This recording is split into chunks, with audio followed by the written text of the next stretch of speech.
नमस्कार दोस्तों, मेरा नाम है देव कमल और आप सभी का एक बार फिर से जॉब जील पे स्वागत है। पिछले क्लास में हमने पढ़ा था गणित क्या है और संख्या और अंकों पे थोड़ी सी बात हुई थी। आज की क्लास में हम लोग संख्या पद्धति पे विचार करने वाले हैं। तो आइए देखते हैं। संख्या पद्धति की परिभाषा। संख्याओं को लिखने एवं उनके नामकरण के सुव्यवस्थित नियमों को संख्या पद्धति कहते हैं। विभिन्न संख्या पद्धति में इसके लिए कुछ पूर्व निर्धारित संकेत होते हैं, पहले से निर्धारित कुछ संकेत होते हैं जिनकी संख्या सीमित होती है। इन्हीं संकेतों को विविध प्रकार से व्यवस्थित कर सभी संख्याएं लिखी जाती हैं। जैसे दशमलव संख्या पद्धति में कुल 10 अंक होते हैं, 0, 1, 2, 3, 4, 5, 6, 7, 8 और 9, और इन्हीं को अलग अलग तरीके से व्यवस्थित करके हम सभी संख्याएं लिखते हैं। उसी प्रकार द्विआधारी संख्या पद्धति में सिर्फ 2 अंक होते हैं, 0 और 1। अष्टाधारी संख्या पद्धति में 8 अंक होते हैं, 0 से लेकर 7 तक।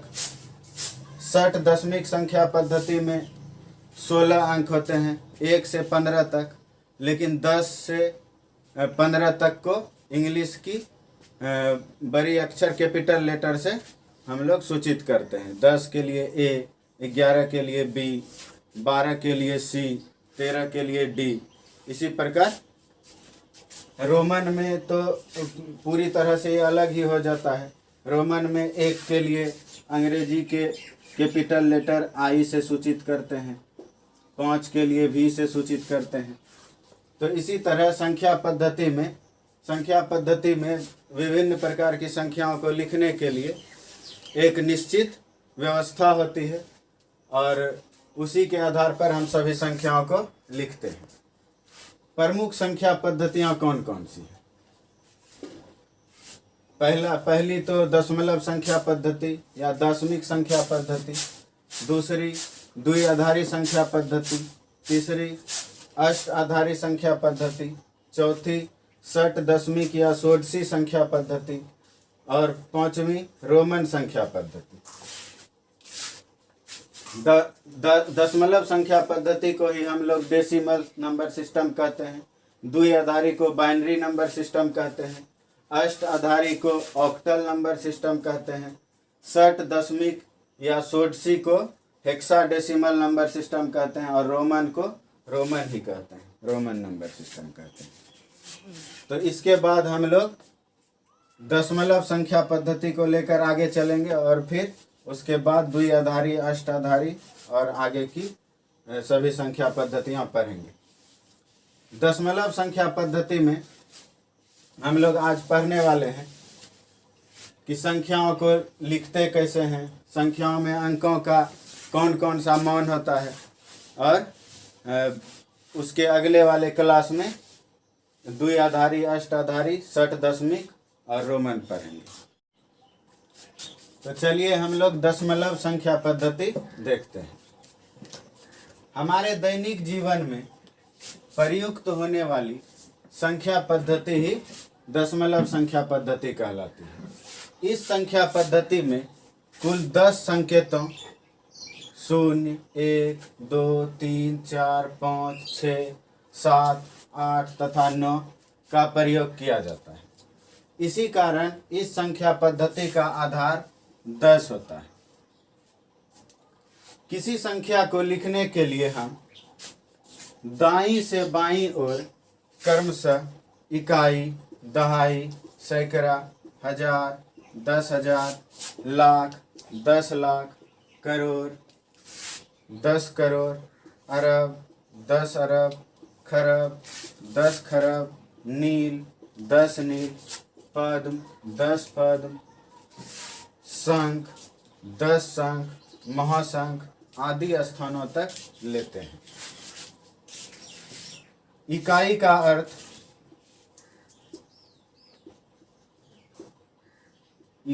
अर्थ एक, दहाई का अर्थ 10,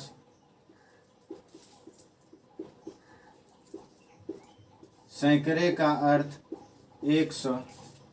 इसी प्रकार जब हम महासंख्य तक आते हैं तो महासंख्य में शून्यों की संख्या बढ़ते बढ़ते, महासंख्य में शून्यों की संख्या बढ़ते बढ़ते 19 हो जाती है।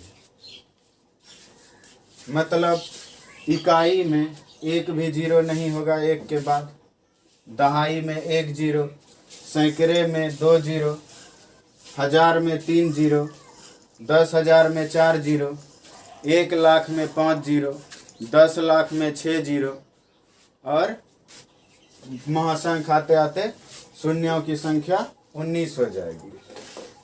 तो आप लोग इस तरह लिख के भी याद कर सकते हैं। आइए अब हम लोग देखते हैं किसी भी संख्या में अंकों का मान। किसी भी संख्या में प्रत्येक अंक के 2 मान होते हैं, पहला जातीय मान और दूसरा स्थानीय मान। तो अभी हम लोग जातीय मान को लेके चलते हैं, इसके बाद स्थानीय मान देखेंगे। जातीय मान या इसी को अंकित मान, नैज मान या वास्तविक मान कहते हैं। इंग्लिश में इंट्रिंसिक वैल्यू या फेस वैल्यू कहते हैं। अगर कोई ऐसे स्टूडेंट होंगे जो RS अग्रवाल की अंक गणित को फॉलो करते होंगे, नवीन अंक गणित को, तो उसमें जातीय मान के लिए लोकल वैल्यू प्रिंट हो गया है, जो गलत है। अगर फोकस हो सके तो मैं दिखाने की कोशिश करता हूं। ये जातीय मान यहाँ पे प्रिंट हुआ है लोकल वैल्यू, पर लोकल वैल्यू स्थानीय मान के लिए आता है। Place value, local value, positional value same ही होता है। तो हम लोग फेस वैल्यू या इंट्रिंसिक वैल्यू को लेकर चलेंगे। तो जातीय मान किसे कहते हैं? किसी भी संख्या में किसी भी अंक का जातीय मान उसका अपना मान होता है, चाहे वह किसी भी स्थान पर क्यों ना हो। और अंक के स्थान में परिवर्तन करने से अंक का मान नहीं बदलता है, उसका मान नहीं बदलता है और परिवर्तित रहता है। जैसे 123.45 में देखते हैं हम लोग, 1 का जातीय मान 1 ही है, 2 का जातीय मान 2 ही है, 3 का जातीय मान 3 ही है, 4 का जातीय मान 4 ही है और 5 का जातीय मान 5 है। अब यहाँ पे एक लाइन है कि स्थान परिवर्तन से अंकों का जातीय मान अपरिवर्तित रहता है। यानी स्थान में अगर हम परिवर्तन कर दें तो इसका जातीय मान नहीं बदलेगा। जैसे 2 यहाँ पे है, इस 2 को हम मिटा के यहाँ कर देते हैं, 1 को यहाँ कर देते हैं, फिर भी 2 का जातीय मान 2 ही होगा, 1 का जातीय मान 1 ही होगा। लेकिन ऐसा स्थानीय मान में नहीं होता है। स्थान परिवर्तन से अंक के स्थानीय मान में परिवर्तन आ जाता है, तो ऐसा जातीय मान में होता है। यहाँ जो हम लोग एक संख्या देख रहे हैं, इसको अलग करते हैं। 123.45, इसमें 2 पार्ट है। दशमलव के पहले वाला पार्ट पूर्णांकीय भाग कहलाता है, इंटीजर पार्ट। पूर्णांकीय भाग या इसी को हम लोग बोलेंगे इंटीजर पार्ट। और दशमलव के बाद वाला भाग फ्रैक्शनल पार्ट, भिन्नांकीय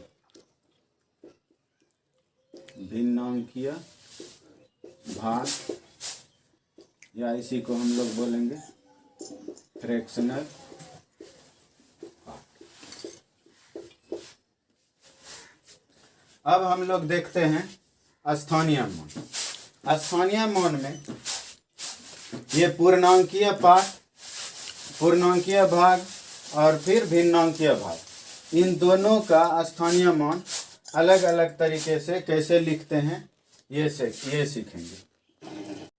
तो चलिए अब हम लोग स्थानीय मान देखते हैं। स्थानीय मान या आकस्मिक मान, एक ही है। इंग्लिश में place value, local value, positional value कुछ भी बोल सकते हैं। किसी भी संख्या में किसी अंक से जो संख्या निरूपित होती है वही उसका स्थानीय मान कहलाता है। जैसे हम लोग देखते हैं 5709, तो यहाँ बोलते हैं हम लोग 5000, तो इसका स्थानीय मान 5000 ही है। यहाँ बोलते हैं 700, तो इसका स्थानीय मान 700 है। 9, इसका स्थानीय मान 9 है। अब देखते हैं हम लोग एक संख्या लेके 134.78। 134 यहाँ से यहाँ तक पूर्णांकीय भाग है। 0.78 ये भिन्नांकीय भाग है। तो पूर्णांकीय भाग के लिए हम लोग देखते हैं 4 का स्थानीय मान। सबसे पहले 4 का स्थानीय मान। 4 का स्थानीय मान 4 गुना 10 पर पावर 0। किसी भी संख्या पे या किसी भी चर राशि पे घात 0 देने से उसका मान 1 हो जाता है। तो 4 गुना 1 4। 3 दहाई के स्थान पर 3 है, तो 3 को दहाई से गुना करते हैं। तो 3 का स्थानीय मान 3 गुना 10 पर पावर 1, 3 गुना 10 बराबर 30। फिर 1 सैकड़े के स्थान पर है, तो सैकड़े का अंक गुना 100, तो 1 का स्थानीय मान 1 गुना 10 पर पावर 2, 1 गुना 100 बराबर 100। इसी तरह जब हम लोग भिन्नांकीय भाग का स्थानीय मान ज्ञात करेंगे, तो इसमें 10 की घात में पूर्ण संख्या में 10 के घात जो पूर्ण संख्या में उसमें घात बढ़ते जाते हैं, पर इसमें जो है ऋणात्मक पूर्णांक संख्या में 10 के घात घटते जाते हैं। जैसे 7 का स्थानीय मान देखना, तो 7 का स्थानीय मान 7 गुना 10 पर पावर -1। यहाँ पे जो है हमारा पावर जो था पूर्ण संख्या था, और पूर्ण संख्या में 10 का घात बढ़ रहा था। पहले 0, फिर 1, फिर 2। पूर्ण संख्या 0 से शुरू होती है। और यहाँ जो हमारा घात है ऋणात्मक पूर्णांक संख्या -1, -2, -3, उसमें घटते जाती है। जब दशमलव के दाईं ओर हम लोग चलते हैं तो 10 की ऋणात्मक घात में, ऋणात्मक पूर्णांक के घात में संख्याएं स्थानीय मान घटते जाते हैं।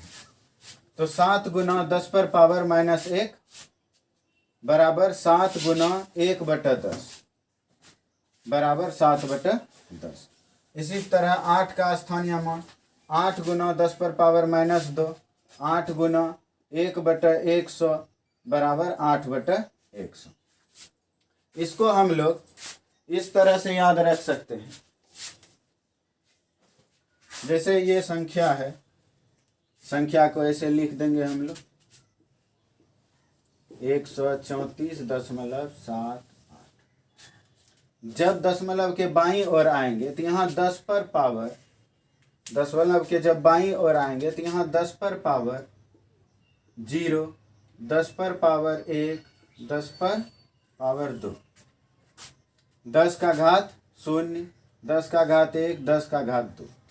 इससे जो है इसके अंकित मान को गुना करते जाते हैं, वही स्थानीय मान है। जैसे 4 का स्थानीय मान निकालना, तो इसको गुना कर देते हैं।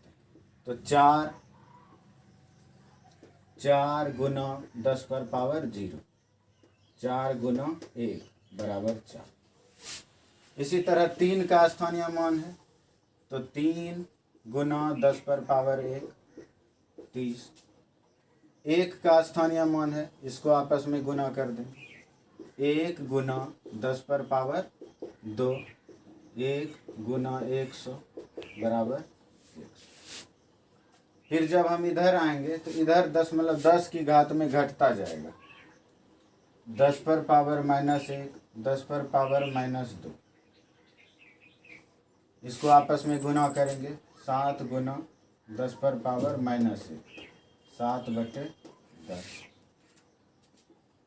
इसको देखते हैं 8 गुना 10 पर पावर -2, 8/100।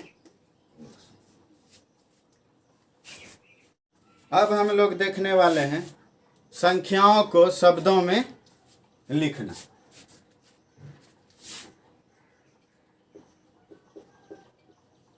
संख्याओं को शब्दों में लिखना।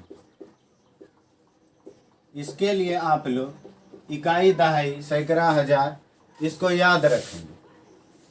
अब रेंडमली कोई एक संख्या लेते हैं, 2, 3, 0, 5, 6, 7, 8। अब हम लोग इकाई, दहाई करना शुरू करते हैं। इकाई, दहाई, सैकड़ा, जहाँ पे सैकड़ा आया वहाँ से तो आप लोग ऐसे पहले से पहचानते हैं कि हाँ ये 678 है। सैकड़ा, हजार, 10,000, जहाँ पे 10 आए ना वहाँ पे रुक जाना है और उन 10 से 2 अंक को चिन्हित कर देंगे और वहाँ पे ऐसे हजार के लिए हो कुछ भी अपना सिंबल चिन्हित कर देंगे कि हाँ ये हमारा हजार है।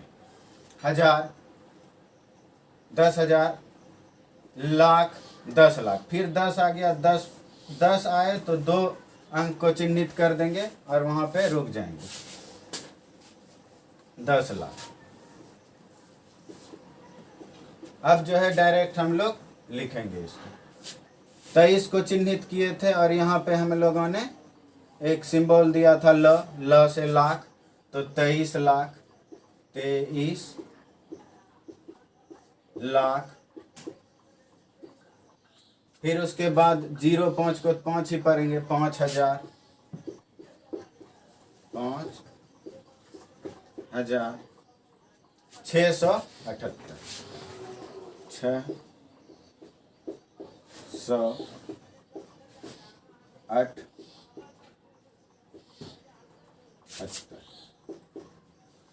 678। इसी तरह कोई और एक संख्या लेते हैं हम लोग, 5, 3, 0, 0, 6, 7, 0, 7, 1, 2, 0, 5। यहाँ से फिर हम लोग करना शुरू करते हैं। इकाई, दहाई, सैकड़ा, यहाँ तक तो जानते हैं 205 है, ठीक।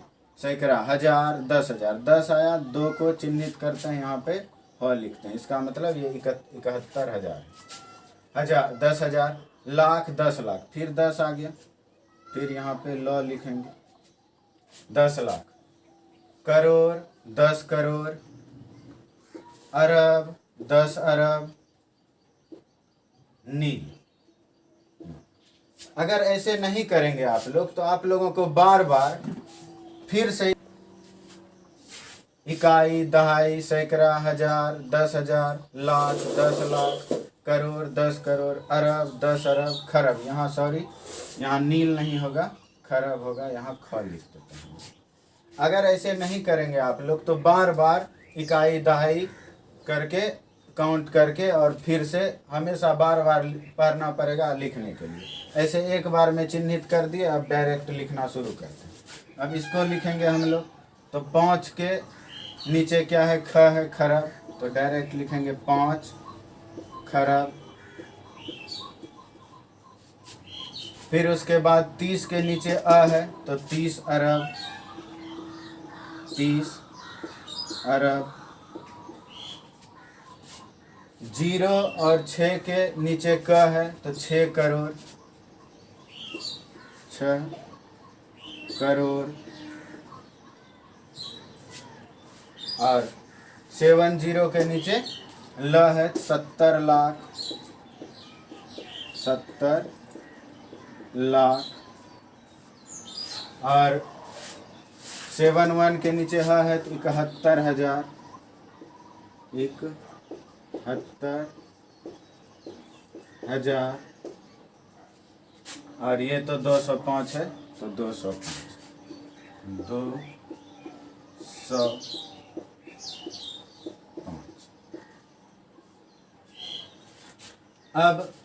अब हम लोग देखेंगे शब्दों को संख्याओं में लिखना। यहाँ पे शब्दों कर देते हैं, शब्दों को संख्याओं या संख्या में लिखना। अब हम लोग इसी को रहने देते हैं और फिर शब्द रहने देते हैं, संख्या मिटा देते हैं।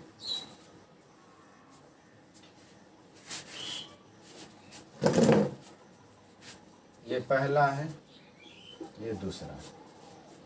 अब इसमें ना हम बिंदु बिंदु करके स्थान ले लेंगे। 23 लाख तक है तो लाख, 23 लाख, 23 में 2 डिजिट है यानी 10 लाख तक स्थान हम लोग लेंगे। इकाई, दहाई, सैकड़ा, हजार, 10,000, लाख, 10 लाख। अब 10 के स्थान पे हम लोग 23 को बिठा देंगे। फिर 5,000 है, 1000 का इकाई, दहाई, सैकड़ा, हजार, 1000 के स्थान पे 5 है तो 5,000। फिर 678, 678, जहाँ खाली रह गया वहाँ 0 बिठा दीजिए। यहाँ बच गया था, कुछ नहीं था, 0 लगा दीजिए। फिर यहाँ पे जो है 5 खरब तक था तो 5 खरब यानी खरब तक का स्थान हम लोग ले लेते हैं। इकाई, दहाई, सैकड़ा, हजार, 10,000, लाख, 10 लाख, करोड़, 10 करोड़, अरब, 10 अरब, खरब। खरब के जगह पे 5 है, 5 को बिठा दीजिए। फिर 30 अरब है। खरब के बाद खरब से पहले तो अरब ही होता है, 30 लगा दीजिए यहाँ। फिर 6 करोड़ है। अब अरब से पहले 10 करोड़ आता है। अरब से पहले 10 करोड़ आता है, यहाँ 6 करोड़ है, 2 डिजिट में नहीं है तो 6 को 2 डिजिट में हम लोग लिख देते हैं, 06, 6 करोड़। और फिर उसके बाद 70 लाख, तो करोड़ से पहले तो लाख आता ही है, 70 लाख। और फिर 71,000, 71,205, 205।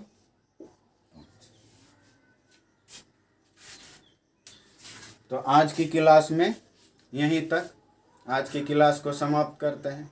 अगर आपको वीडियो अच्छा लगे तो वीडियो को शेयर कीजिए, लाइक कीजिए, सब्सक्राइब कीजिए।